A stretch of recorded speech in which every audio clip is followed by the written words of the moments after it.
सुन सुना हमर जा तुरलू दिल के अरमान।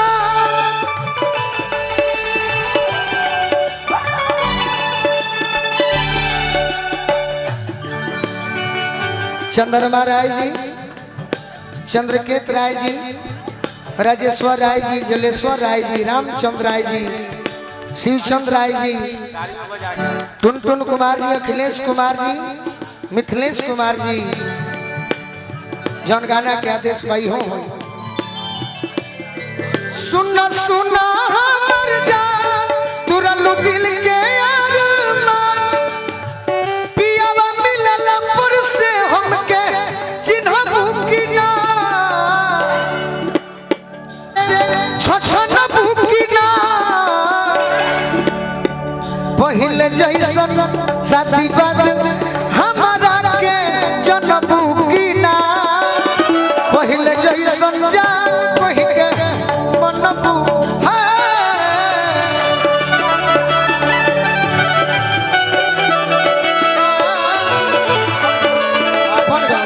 मीठा मीठा प्रिंस भैया एको मीठा ना जहिया बलमा न रही घर के अंदर। याद यही है कि ना जखमी जीते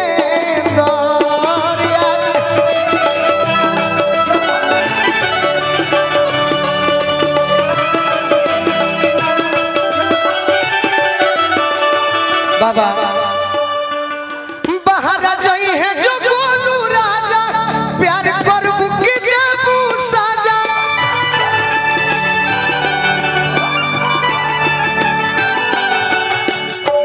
चुपके से बोला के, चुपके से बोला के किली हनबू की ना। शादी बाद हमारा के जनबू की ना। हम शादी नहीं पहले जैसन जान कहि के मनबू है। शादी बाद हमारा के जनबू की ना। पहले जैसन जान हे बाबा शादी बाद